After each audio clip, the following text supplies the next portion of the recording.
Hello guys, स्वागत है आपके अपने यूट्यूब चैनल में। तो गाइस, आज हम आपको इम्पोर्टेंट रीजनिंग क्वेश्चन जो वेन डायग्राम से उठते हैं उन सभी क्वेश्चन को कवर कराने वाले हैं।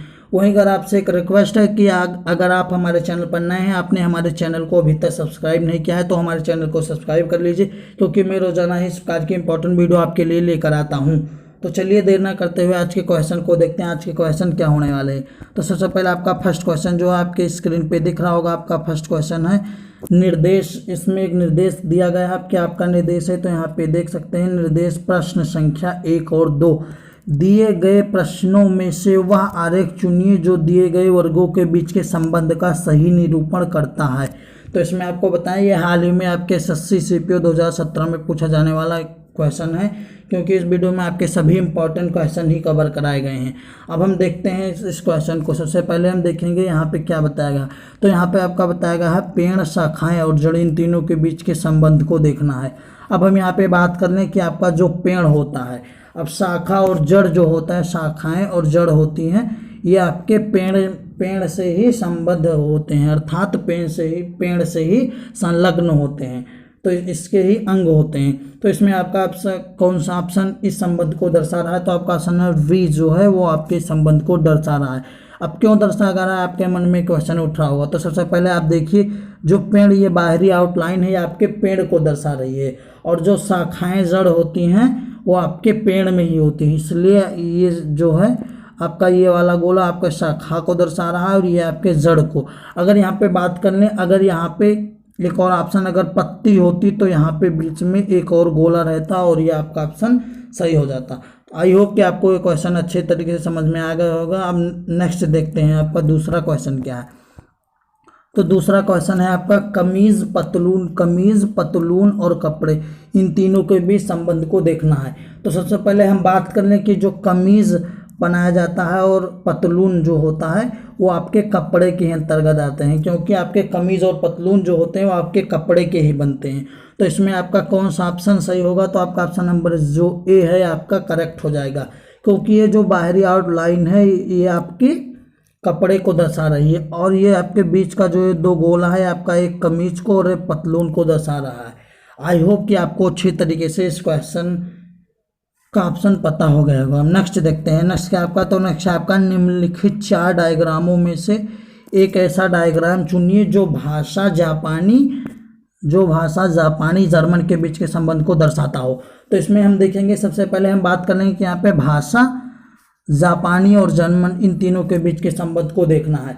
अब हम बात करेंगे कि जो भाषा होती है वो आपकी जापानी और जर्मन, ये दोनों ही आपकी भाषाएं होती हैं।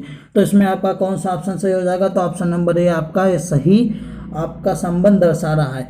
अब क्यों दर्शा रहा है, आपके मन में प्रश्न उठ रहा होगा। तो सबसे पहले आप ये देखिए कि जो भाषाएं होती हैं वो आपकी जापानी, जर्मन, अगर यहाँ पे एक फ्रांसीसी आ जाती तो फिर आपका ऑप्शन कौन सा हो जाता, तो इसमें आपका बीच में एक और गोला बन जाता और यही आपका ऑप्शन सही हो जाएगा, क्योंकि ये बाहरी आउटलाइन आपके भाषा को दर्शा रही है, जबकि आपके जो बीच के दो गोले हैं आपके एक जापानी और एक जर्मन भाषा को दर्शा रही है।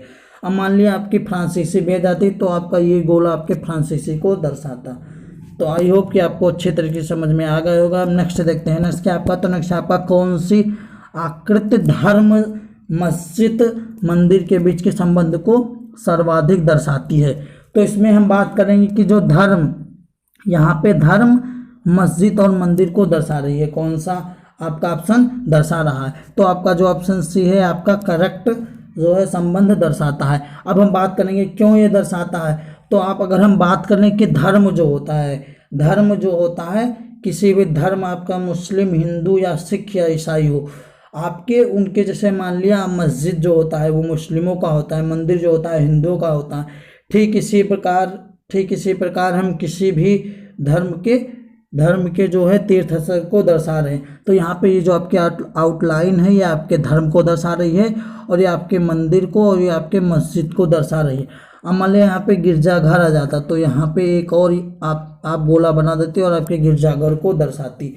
आई होप कि अच्छे तरीके से आपको समझ में आ गया होगा। अब नेक्स्ट देखते हैं। नेक्स्ट क्या आपका, तो नेक्स्ट आपका निम्नलिखित में से कौन सी आकृति मच्छर, चींटी और कीट के बीच संबंध को सर्वोत्तम तरीके से निरूपित करती है। तो इसमें हम देखेंगे आपका हाल ही में एसएससी 10+2 2015 में पूछा जाने वाला आपका क्वेश्चन है। तो सभी आपके इंपॉर्टेंट क्वेश्चन ही इस वीडियो में लिए गए हैं। तो आपका कौन सा ऑप्शन आपका सही हो जाएगा, तो इसमें आपका ऑप्शन नंबर जो है सी वो आपका करेक्ट हो जाएगा। अब क्यों करेक्ट हो जाएगा, क्योंकि आपकी जो चींटी कीट और मच्छर, अब बात करेंगे जो चींटी होती है और मच्छर, यहाँ पे ये दोनों ही कीट के ही आपके होते हैं, आपके कीट से ही संबंधित होते हैं आपके मच्छर चींटी। तो ये आपकी आउटलाइन जो है आपके कीट को दर्शा रही है, आपके कीट को दर्शा रही है। और बात करेंगे आपके मच्छर को, ये जो बीच का गोला है आपके मच्छर को दर्शा रहा है, और जबकि ये आपके चींटी को दर्शा रहा है। तो आपका कौन सा करेक्ट हो जाएगा, आपका option number is finally correct हो जाएगा। अब नेक्स्ट देखते हैं, नेक्स्ट क्या आपका, तो नेक्स्ट आपका कौन सी आकृति निम्नलिखित 3 वर्गों के बीच संबंध को सर्वोत्तम दर्शाएगी। अब आपके लड़का, खिलाड़ी और छात्र, इन तीनों के बीच के संबंध को देखना है। हाल ही में आपके एसएससी 10+2 2015 का क्वेश्चन है, तो आपके सभी इंपॉर्टेंट क्वेश्चन ही कवर कराए गए हैं। अब हम इसको देखते हैं, तो इसमें में से आपका ऑप्शन नंबर डी जो है फाइनली करेक्ट दर्शा रहा है। अब क्या संबंध आपका करेक्ट दर्शा रहा है, तो इसमें में से हम देखेंगे। अब मान लिया ये लड़का, खिलाड़ी और छात्र के बीच के संबंध को हम देख रहे हैं, तो आपका ये जो है आपका एक गोला आपके लड़के को दर्शा रहा है, जबकि आपके खिलाड़ी और छात्र को। अब आपके मन में एक क्वेश्चन उठ रहा है कि क्यों दर्शा रहा है, तो सबसे पहले हम बात करेंगे कि जो लड़का है वो आपका लड़का जो है वो आपका खिलाड़ी भी हो सकता है, छात्र भी हो सकता है। इसलिए जो आपका ये गोला है लड़का को दर्शा रहा है, तो ये आपका इतना पार्ट जो है वो आपका खिलाड़ी भी हो सकता है, इतना पार्ट आपका छात्र भी हो सकता है। अब यहाँ पे खिलाड़ी की बात करें, तो खिलाड़ी जो है वो आपका छात्र भी हो सकता है और लड़का भी हो सकता है। इसलिए आपके खिलाड़ी का इतना पार्ट आपका लड़का में भी हो रहा है, आपका ये छात्र में भी हो सकता है। ठीक इसी प्रकार जो आपका छात्र है वो आपका खिलाड़ी है और लड़का भी हो सकता है। तो सेम ये आपका ऑप्शन भी ठीक, इतना पार्ट आपका लड़का और इतना पार्ट आपका खिलाड़ी को दर्शा रहा है। आई होप कि आपको अच्छे तरीके से समझ में आ गया होगा। अब नेक्स्ट आपका 7वां क्वेश्चन क्या है, तो 7वां क्वेश्चन हम देखते हैं। 7वां क्वेश्चन है आपका, निम्नलिखित में से कौन सा आरेख शाक बच्छी, बाघ और पशु के बीच सही संबंध को दर्शाता है। तो इसमें आपका ऑप्शन नंबर बी है जो फाइनली आपका करेक्ट संबंध दर्शा रहा है। अब क्यों दर्शा रहा है, तो इसको हम देखेंगे। जो आपका ये बाघ, आखिर में हम बात करें जो शाक बच्छी होता है, अर्थात जो शाकाहारी पक्षी होता है या फिर बाघ होता है, ये आपका दोनों ही पशु होते हैं, तो इसमें ये आउटलाइन आपका पशु को दर्शा रहा है, जबकि ये आपके बाघ को और ये आपके शाक बच्छी को दर्शा रहा है। अब नेक्स्ट देखते हैं, नेक्स्ट क्या आपका, तो नेक्स्ट आपका निम्नलिखित में से कौन सा आरेख विज्ञान, भौतिक और रसायन के बीच सही संबंध को दर्शाता है। तो इसमें से आपका ऑप्शन नंबर जो ये है आपका करेक्ट हो जाएगा। क्यों करेक्ट हो जाएगा, तो इसमें में से हम देखेंगे जो आपके ये आउटलाइन है आपके विज्ञान को दर्शा रही है, और आपके बीच का एक भौतिकी को और एक आपके रसायन को, ये दोनों गोला दर्शा रहे हैं। अब क्यों दर्शा रहे हैं, तो हम इसमें से बात करेंगे कि जो विज्ञान जो होता है वो आपके भौतिक और रसायन के ही अंग होते हैं। भौतिक और रसायन जो होते हैं आपके विज्ञान के ही अंग होते हैं, अर्थात उसके ही पार्ट होते हैं। तो ये फाइनली आपका ऑप्शन नंबर 1 करेक्ट हो जाएगा। अब नेक्स्ट देखते हैं, नेक्स्ट क्या आपका, तो नेक्स्ट आपका वह आरेख चुनिए जो नीचे दिए गए वर्गों के बीच संबंध का सही निरूपण करता है। अब यहाँ में हम सही निरूपण क्या करेंगे, पुलिस, चोर और अपराधी के बीच के संबंध को हम देखने वाले हैं। तो इसमें में से आपका ऑप्शन नंबर कौन सा हो जाएगा, तो इसमें से फाइनली अगर हम बात कर ले, तो आपका ऑप्शन नंबर ए जो है आपका करेक्ट हो जाएगा। आप क्यों करेक्ट हो जाएगा, तो इनमें से हम बात करेंगे जो अपराधी, आखिर में ये ऑप्शन जो है आपका लास्ट, जो आपका ये बाहरी आउटलाइन है इस गोले का, ये आपके अपराधी को दर्शा रही है और बीच वाला आपके चोर को।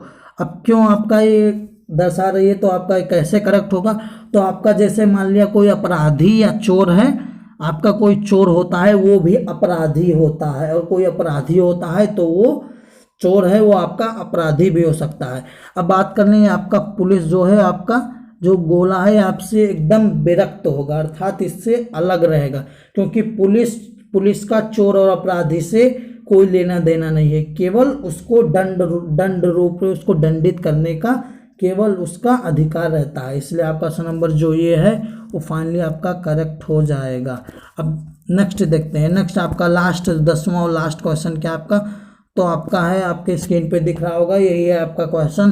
क्या है तो आपका है, वह आरेख चुनिए जो नीचे दिए गए वर्गों के बीच संबंध का सही निरूपण करता है। अब खिलाड़ी, क्रिकेटर और बल्लेबाज के बीच का जो है कौन सा ऑप्शन सही निरूपण करता है, तो फाइनली आपका ऑप्शन नंबर जो सी है वो आपका सही निरूपण करता है। अब आपका सी कैसे करेक्ट हो जाएगा, तो सबसे पहले हम देखेंगे कि आपका कैसे करेक्ट होगा।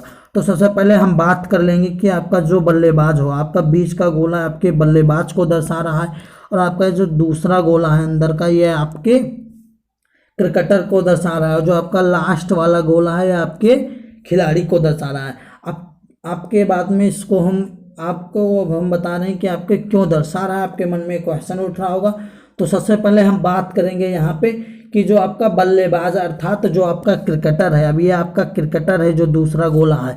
अब जो क्रिकेटर, जो बल्लेबाज है वो आपका क्रिकेटर है, जो आपका बल्लेबाज है वो आपका क्रिकेटर है। अब बात करें कि यहाँ पे लास्ट आउटलाइन वो आपका खिलाड़ी है, वो आपका खिलाड़ी अर्थात जो खिलाड़ी हो सकते हैं वो आपके बल्लेबाज भी हो सकते हैं, आपके क्रिकेटर भी हो सकते हैं।